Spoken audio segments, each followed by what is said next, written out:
Welcome back, Left Reckoners. David Griscom here. You know, for folks who listen to this show a lot, we talk about one, how working class people across this country are oftentimes ignored by politicians.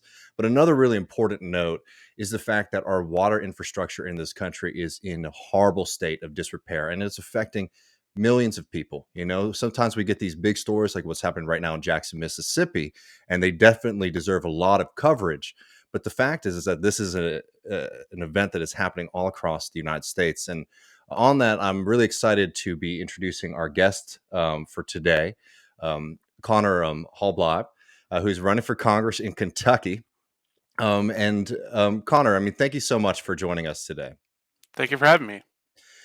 I want to talk a bit about the campaign. Before we get to that, I mean, I really did want, I messaged you because y'all put out an ad that we'll link for people to see in the show notes about the water situation in Kentucky. And you were just in Breathitt County, which has just suffered from pretty devastating floods. I mean, could you give people a sense about, one, what people are experiencing in that county, and then maybe more broadly, the water situation in Kentucky?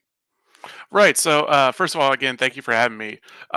Breathitt County and some of the places in eastern Kentucky have recently experienced some really devastating flooding. President Biden was actually just down in the area recently, and it's just been an enormous kind of casualty for the area. And so I've been down recently doing kind of what I can, but I think it's an issue that we need to talk about because it's not just an environmental issue. Flooding, as we know, is an issue that's going to continue to rise and continue to get worse and worse. But there's also some pretty significant connections with extraction industry and the Mm. coal industry and things to make a already bad situation much worse. So down in Breathitt and down in that area, it's the flood levels and the water levels have receded, but now we're dealing with a lot of housing that is destroyed and housing that needs to be recreated for people in the area. So, I mean, when you're talking about the extraction industry, I mean, could you sort of explain exactly how that's affecting this water crisis there? Right. So, this is a complex issue, and you could do, hours on this. But the main thrust for this specific episode that happened was, we had huge flood waters, but because the area has been so molded in terms of how efficient you could get Mm, coal out of the area, it means that things such as roads and things such as drainage was really only developed to make that extraction the most profitable. So in this case, we had, like I said, huge rains and huge water levels, but because of the extraction industry, there were silt ponds and basically buildups at the tops of the mountains and tops of the areas where mountaintop removal and that kind of process has occurred. Well, when this water came, those silt ponds basically all it held that water up there until all that water came down at once. So mhm. you don't just have a flood, which is kind of a passive emergency where the water comes from the ground up. Now you've got water kind of raining and streaming down from the top down, creating huge floods that occur before anyone can get the chance to get out of their area. So it created a flooding situation plus kind of a very more aggressive situation, which made it very difficult for people to leave their homes and actually took homes out from the Mm. foundations. And I mean, for people who might not be familiar with Kentucky, I mean, could you tell us about the kinds of people who are living in Breathitt County? Yeah, it's it's poor. It it happens to be poor people. It's a second poorest district in the country. Mm, Um, but very good people and people who have been there for a very long time. These are places that aren't like New York or aren't like some of these places which get lots of new people over the course of mhm. generations. These are generations of families who have been there for an extremely long period of time, and because of other issues, young people have tended to move out. Tended If they go out to college or something, they tend to stay out there rather than coming back home. So you have lots of the population is a lot older than probably the national average for a district, which and older people, especially people who are retired, aren't bringing in money. Um, no retiree really is. So you have a district that is um, its income doesn't match what its population, Mhm. should be. What the income should be, and so you have people who are really really stuck, but really really good people. But I mean, as you were noting, like, and you can expand this across the district as well. Like, obviously, this was a huge flood and a natural event that exacerbated problems. But these problems have sort of been around not only in Breathitt County, but I believe across Kentucky, as you were saying to me. Hmm. Absolutely. This just happened to be kind of where this flooding really took hold, but there are problems in both places that still produce coal. Mhm. As we know, anyone who's involved in kind of the environmental movement in any way could tell you that coal is bad, but also in places that used to have coal but no longer do. Because for all the problems that coal happened, there were things such as coal severance taxes. But when there's no more coal production, there's no more tax revenue that comes in. So you have almost barren places, certain counties that everything's been extracted from, but people still live there because that's where people live. Mhm. But revenue just dries up because all the coal's been taken away. So you have both that combination of still heavy coal industry in certain places, which produces its own problems, but also places that used to have it and no longer have kind of the few benefits that came from, uh, you know, any sort of industry. Mhm. And yeah, I mean, like this is like unfortunately, like pretty common story in the United States, right? You have extractive industries come in, do a lot of damage, and then the benefits, dry up very quickly once they shut down and move away. I mean, could you talk a little bit about the political response, both to like this flood and maybe your feeling as a Kentuckian about how like water has been treated in the political sphere over the past few years? Well, Kentucky is very interesting because I think it came from this, especially in the eastern Kentucky, this coal extraction region. I mean, we like to think of Republicans, and this is a very Republican district, and we like to think of Republicans as the balanced budget, Hmm. no federal subsidies party. But in reality, that's not how it works. In places like eastern Kentucky, government expenditures in terms of Social Security and food stamps and everything else make up in some counties the majority of income that comes into the area, and that is okay by the Republican standard. So what happened with this flood is that all the kind of the leadership of the area touted the federal money that they were able to bring in Hmm. to the region, whether or not it was actually them who brought it in. But what they can do is they can say, "Hey, look, here's this millions of dollars. Look, you can see it on the sheet. How many millions of dollars I brought in." But and so that's kind of the strategy for any leadership in an area such as this, which isn't going to really have as much local revenue as cities and some suburbs will. But the strategy has always been, this is how much money I brought in, um, and so that's why I think like I said, that kind of normalcy of Republicans as the anti-deficit party is, it doesn't really hold true in reality. And as you probably know, in Texas, I mean, they probably there's a lot of federal money that goes into places, but that's the strategy that people Hmm. have been sorry that people have been taking, and the leadership has been taking, showcasing how many millions of dollars they brought into the area. Well, I mean, let's expand it a bit. I mean, so you're running for Congress.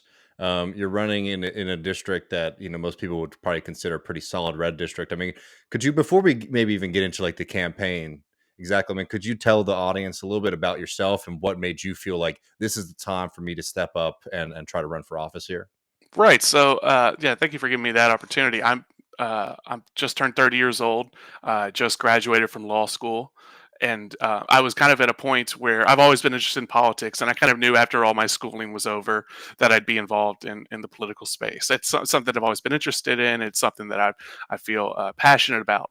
And then while kind of figuring out, where do I want to kind of begin my career, and how can I think I can do the most good, an opportunity came up where there's this district that I have this huge connection to, and I feel part of, that hasn't really had anyone who's had the same person in charge for 41 years, and he's never really had in, in over 2 decades any serious opponents. There have been people on the ballots, but you can tell whether someone is trying to win or just putting their name out there. Hmm. And I thought there's an opportunity where I could really showcase parts of the district that need highlighting, such as the water issue and some other things from a more progressive perspective.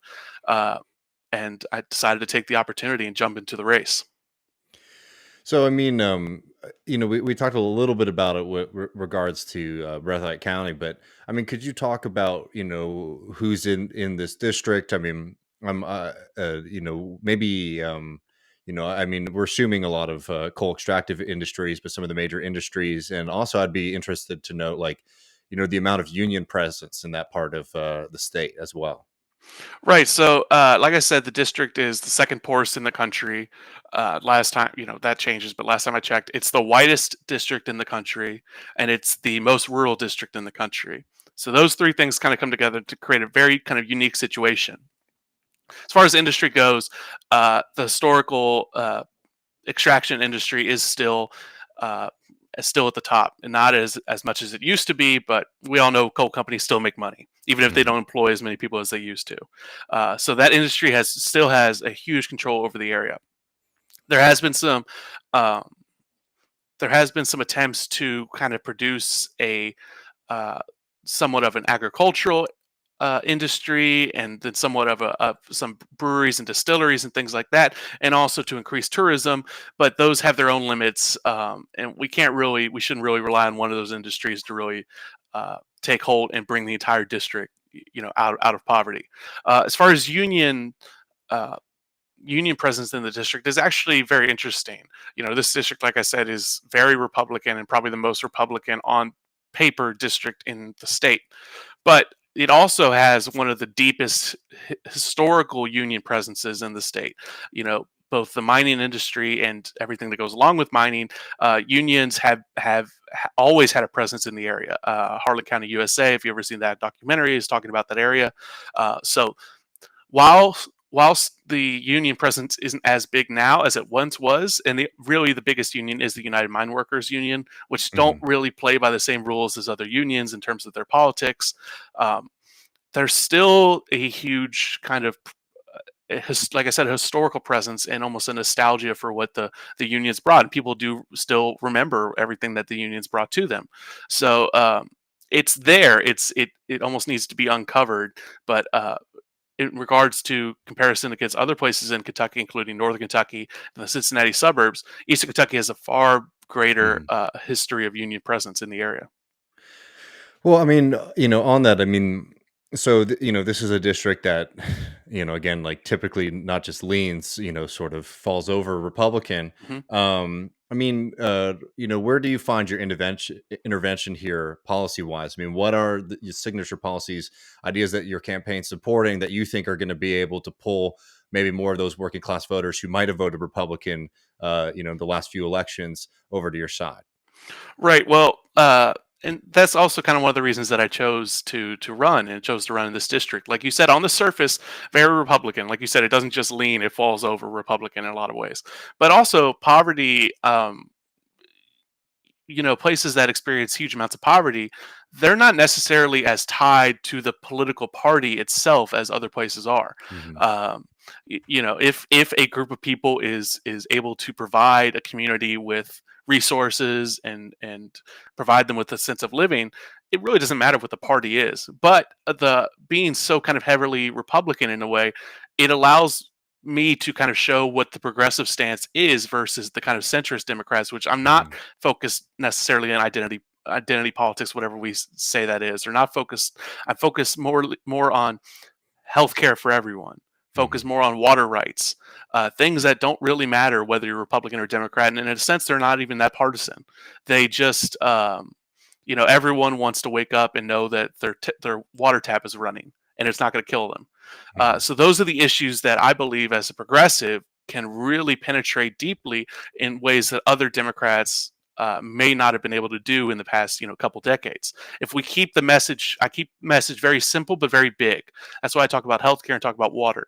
Is that they're big and they're difficult in a lot of ways, but they're also simple ideas, I think, for a lot of people to get their heads around. That if I never have to pay for healthcare at the point of service and my water is always clean, I want to vote for that. And so Hmm. that's how I message my campaign. I mean, I'm sure that you get asked this a bunch, but I'd like to hear it from you. Another thing though that I think is probably a very salient issue there is climate change and climate policy. I mean, what are your thoughts and positions on that?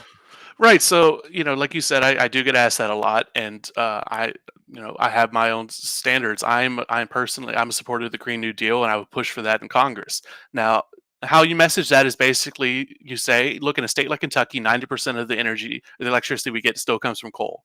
So you Mhm, say, look, I'm a pragmatist. I know that coal is not going to go away in this state overnight, but I'm willing to work to kind of uh, to wean to transition and have that true just transition. And if that means, and I also I add to that kind of a little bit of a sting sometimes. I say look, if the coal companies aren't willing to be a part of the solution, we're offering them. But if they're not willing to, then maybe it's time for the federal government to take control of that as we continue this just transition. I do not want to see anyone lose electricity. If we switch to wind farms tomorrow, mhm. or nuclear power, or anything else. But you basically say, look, this is a realistic, this is a problem that we have, and I'm taking this problem seriously. We need a just transition. And again, if the private companies aren't willing to lend their support, then maybe it's time for the private companies to get out of the business. That's how I approach it. Yeah, I mean, well, I mean, this is just something that I'm very passionate about. So I'd like to put a little bit more meat on the just transition too, because I think when I talk to union friends here, they say like the just transition sounds nice, but um, oftentimes it just becomes more of a slogan rather than Mhm. a commitment or a policy. I mean, if somebody hears that buzzword, I'm talking about a just transition. There's somebody maybe who works in the coal industry. I mean, how would you say this is what a just transition looks like? This is what we're talking about doing for you and your families.